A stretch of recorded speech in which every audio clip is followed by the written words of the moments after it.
بسم الله الرحمن الرحيم. اللهم لك الحمد كما ينبغي لجلال وجهك وعظيم سلطانك. اللهم لك الحمد حتى ترضى، ولك الحمد إذا رضيت، ولك الحمد بعد الرضا. لك الحمد بالإسلام، ولك الحمد بالقرآن، ولك الحمد أن شرعت لنا خير شرائع دينك، وأن أرسلت لنا خير رسولك محمدا صلى الله عليه وعلى آله وسلم تسليما كثيرا. رب اشرح لي صدري ويسر لي أمري واحلل عقدة من لساني يفقهوا قولي. السلام عليكم ورحمة الله وبركاته. Que la paix d'Allah subhanahu wa ta'ala, que la paix d'Allah subhanahu wa ta'ala s'amuse avec vous. Salam alaikum. Wa alaykum assalam wa rahmatullahi wa barakatuh. Que la paix d'Allah subhanahu wa ta'ala, sa miséricorde et ses bénédictions soient sur vous, mes frères et sœurs partout dans le monde. Bonjour mes frères et sœurs en humanité. Qu'Allah vous guide, qu'Allah nous guide et qu'Allah guide l'humanité toute entière, sachant que ça ne sera pas possible. Allahumma ahdina wa ahdi bina wa ja'alna sababan liman ihtada. Allahumma ardina wa arda anna. Allahumma aqbalna wa taqabbal minna.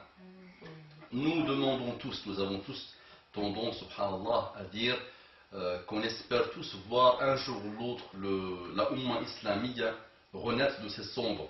On veut tous que l'islam s'installe partout dans le monde, parce que l'islam est une paix, est une miséricorde d'Allah subhanahu wa ta'ala sur cette terre, mais on oublie souvent que tant que l'islam ne s'est pas installé en nous-mêmes, tant qu'il ne s'est pas installé dans nos familles, ce n'est pas la peine de se mentir à nous-mêmes. Il y a tellement de guéguerres, il y a tellement de querelles, il y a tellement de problèmes au niveau des familles musulmanes qu'il faut à un moment donné essayer, Inch'Allah, de commencer à trouver des solutions qui ont comme source l'islam à nos familles. Donc je voudrais aujourd'hui traiter un sujet extrêmement lourd, extrêmement ravageur, un sujet qui a été la cause de beaucoup de divorces, de beaucoup de cassures familiales, de beaucoup de problèmes, de beaucoup de souffrances. C'est la relation entre la belle-mère et sa belle-fille. C'est ça. Corrige-moi, Al-Hajja Fatiha, Allah yazak bi khair. Donc, hadihi, Allah yazak bi khair. Aujourd'hui, je suis à Lyon. Allah yajazi ahl Lyon anna kulla khair, qu'Allah le récompense le paradis, barakallahu fihum, qu'Allah vous bénisse, barakallahu fihum. Donc, Hajja Fatiha m'a demandé de traiter ce sujet extrêmement important qui est la relation entre la belle-mère et sa belle-sœur. Donc, on va prendre le cas de la mère de l'homme, sa relation avec l'épouse de son fils, c'est ça? Donc, la majorité des cas, malheureusement, on ne va pas se mentir, il y a de très gros problèmes. Pourquoi? La maman prend toujours l'épouse de son fils comme une rivale.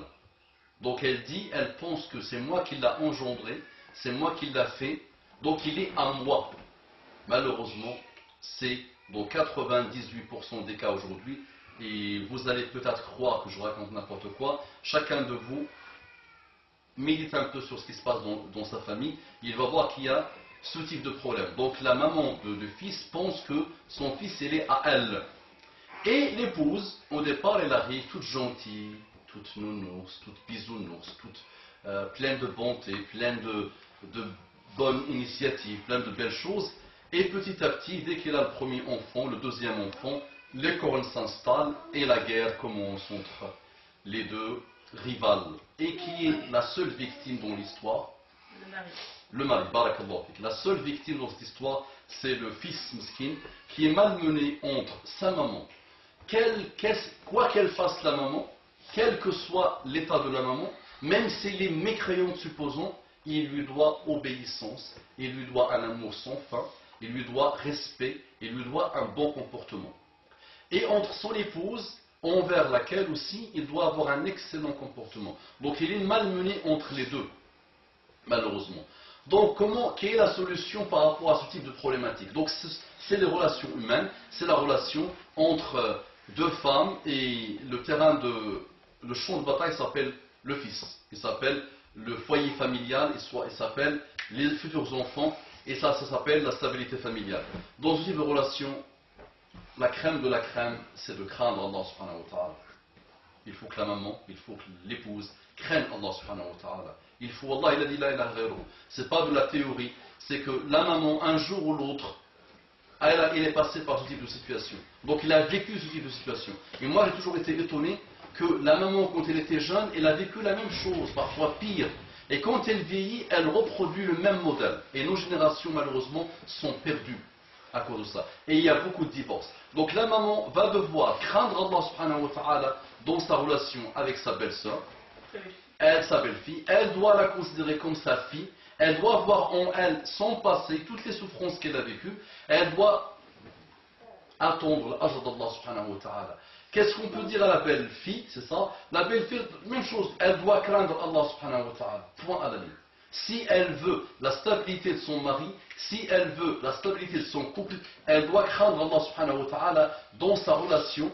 On a un verset qui n'arrête pas de faire des bêtises, elle s'appelle Aya. Aya, c'est donc la belle-sœur doit craindre Allah subhanahu wa ta'ala, la belle-fille, c'est ça? Chaque fois je dis la belle-sœur. La belle-fille doit craindre Allah subhanahu wa ta'ala dans sa relation avec la belle-mère. On peut théoriser comme on veut, on peut écrire des centaines de milliers de livres. S'il n'y a pas la crainte d'Allah subhanahu wa ta'ala, les ravages vont continuer. Après, il y a des petites choses à installer. Il faut que la belle-fille sache que la mère a un certain âge. Donc on n'est pas égal dans la relation. On ne peut pas traiter de la même manière. Je dois toujours essayer de dire c'est moi la fautive. Parce que je suis moins jeune, elle reste quand même la mère du mari. Et quoi qu'elle fasse, parfois elle a tendance à être injuste. Nous avons tous cette tendance-là dans le comportement avec les gens en général et avec nos familles. De temps en temps. Donc c'est la plus jeune qui doit quand même faire un effort de dire elle est plus âgée que moi, elle a une certaine expérience, elle veut que mon intérêt.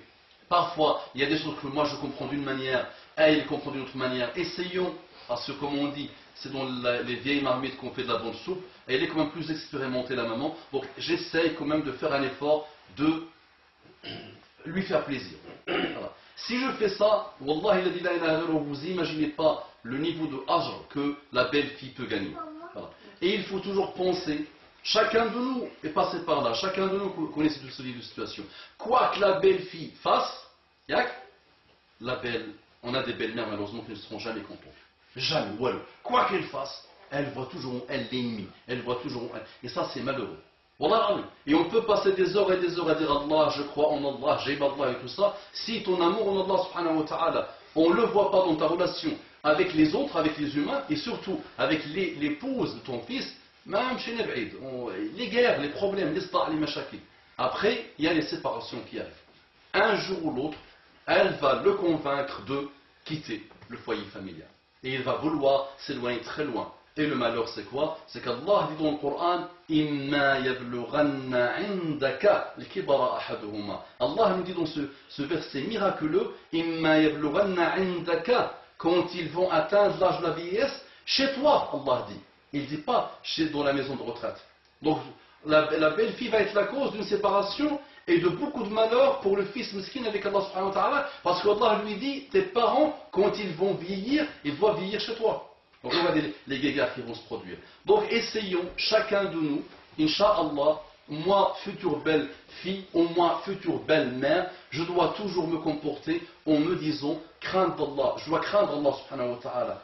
C'est des choses qui peuvent avoir de lourdes répercussions. Parfois on se casse la tête sur le sel. Parfois, toi tu veux la télé, moi je veux pas la télé. Parfois, toi tu veux la parabole, moi je veux pas la parabole. Et les guéguerres sont fins et ça fait beaucoup de problèmes. Et on va pas se mentir. On a l'obligation de Allah subhanahu wa ta'ala de commencer à s'intéresser à ce type de problématiques qui ravagent nos familles et qui font beaucoup de problèmes. Ma femme bien-aimée, il nous reste combien de temps?